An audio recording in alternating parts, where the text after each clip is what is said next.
তো বন্ধুরা দেখতেই পাচ্ছেন আমার কাছে চলে এসেছে বঙ্গীয় গ্রামীণ বিকাশ ব্যাংকের যে এটিএম কার্ড। সেটা আপনারা ভালো করেই জানেন, বঙ্গীয় গ্রামীণ বিকাশ ব্যাংক কিন্তু বর্তমানে ওয়েস্ট বেঙ্গল গ্রামীণ ব্যাংক হয়ে গেছে।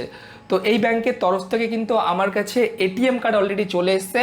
তো আপনারা অনেকেই জানেন, আবার অনেকেই জানেন না যে বঙ্গীয় গ্রামীণ বিকাশ ব্যাংকের যারা অ্যাকাউন্ট রয়েছে যাদের, তারা কিন্তু এটিএমও পাবেন। এবং এই এটিএম কার্ডটা কিভাবে আমি নিয়েছি, আপনারা কিভাবে নেবেন, সেটাও কিন্তু ভিডিও শেষের দিকে আমি বলে দেবো।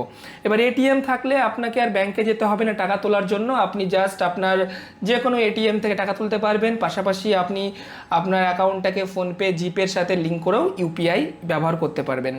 তো যাই হোক, তো এই হচ্ছে দেখতে পাচ্ছেন ওয়েস্ট বেঙ্গল গ্রামীণ বিকাশ ওয়েস্ট বেঙ্গল গ্রামীণ ব্যাংক অথবা বঙ্গীয় গ্রামীণ বিকাশ ব্যাংক, ঠিক আছে।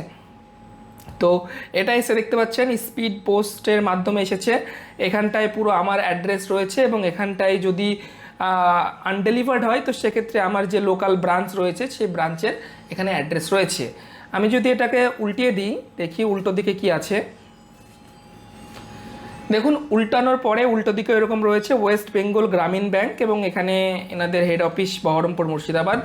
তো চলুন এটাকে আমি এবার ফটাফট আনবক্সিং করে নিই, আনবক্সিং করে দেখাই বঙ্গীয় গ্রামীণ বিকাশ ব্যাংকের এটিএম কার্ড বা ডেবিট কার্ড দেখতে কেমন। কারণ আমিও খুব এক্সাইটেড রয়েছি, এই প্রথমবার গ্রামীণ ব্যাংকের এটিএম কার্ড আনবক্সিং করছি। কেমন হবে না হবে ভেতরে খোলার পরই বুঝতে পারবো।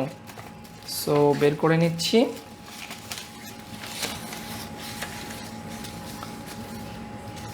অল রাইট, তো এইটা আমি হেঁটিয়ে দিই, এটার দরকার নেই আর। ওকে, তো এই হচ্ছে, এখানে দেখতে পাচ্ছেন রুপে ডেবিট কার্ড, মানে এটা রুপে, এবং এই দিকটাতেও একই জিনিস লেখা রয়েছে।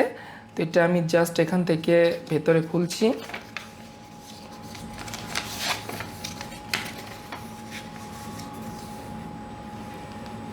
এবং দেখতে পাচ্ছেন এখানটায় আমার এটিএম কার্ড রয়েছে, এটা আমি তুলে নিই। তো এই হচ্ছে বন্ধুরা আমাদের কাঙ্ক্ষিত গ্রামীণ ব্যাংকের এটিএম কার্ড। এখানটায় সবার প্রথমে আমার নাম লেখা রয়েছে এবং এখানটায় রুপে ডেবিট কার্ড লেখা রয়েছে এবং ফর ইউজ অনলি ইন ইন্ডিয়াটা শুধুমাত্র ভারতবর্ষেই কাজ করবে।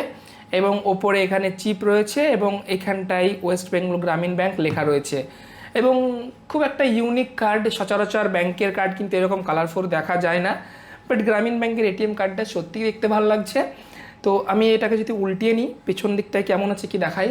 দেখুন, এটা আমি উল্টি ফেললাম, উল্টানোর পর কিন্তু পেছন দিকটা দেখতে কিছুটা এইরকম। এগুলো সব আমি ঢেকে রেখেছি কারণ আমার সিকিউরিটি পারপোজ এর জন্য। পিছনে দেখতে পাচ্ছেন এখন কিন্তু এটিএম কার্ডে এই যে 16 ডিজিটের যে নাম্বার থাকে এটিএম কার্ড নাম্বার, সেটা কিন্তু পিছন দিকে দিচ্ছে সব ব্যাংকেই। তো এখানে পিছনেই রয়েছে সিভিসি কোড রয়েছে, ডেট রয়েছে, এক্সপায়ারি ডেট, সমস্ত কিছু রয়েছে। তো এই এটিএম কার্ডটা আপনারা কিভাবে এখন নেবেন, আপনাদের অনেকের মধ্যে প্রশ্ন জেগেছে। আমি যেহেতু পেয়েছি, তাহলে আপনারা ভাবছেন আপনাদেরও গ্রামীণ ব্যাংক এটিএম আছে, অ্যাকাউন্ট আছে, আপনারাও নেবেন। চলুন নেওয়ার প্রসেসটা দেখাই। তো বন্ধুরা, এটিএম কার্ড নেওয়ার জন্য আপনাকে সর্বপ্রথম যেটা করতে হবে, আপনাকে আপনার ব্রাঞ্চে যেতে হবে। সেখানে গিয়ে বলবেন যে আপনার ডেবিট কার্ড লাগবে। তারা আপনাকে এই ধরনের একটা ফর্ম দেবে, খুব একটা পেজেরই ফর্ম থাকবে। জাস্ট আপনি যে ফর্মটা নেবেন, ফর্মটা নিয়ে এখানে বেসিক কিছু ইনফরমেশন ফিল আপ করতে হবে। কী কী চলুন বলে দিই। সবার প্রথমে রয়েছে এখানে ব্রাঞ্চ নেম, এই জায়গাটায় আপনার ব্রাঞ্চের নাম দেবেন আর এখানে ডেট দেবেন। আর এখানে যে SOLID এটা কিছু দিতে হবে না, খালি রাখবেন। তারপর রয়েছে নেম অফ দ্য অ্যাপ্লিক্যান্ট, এই ঘরটায় আপনার পুরো নাম লিখবেন।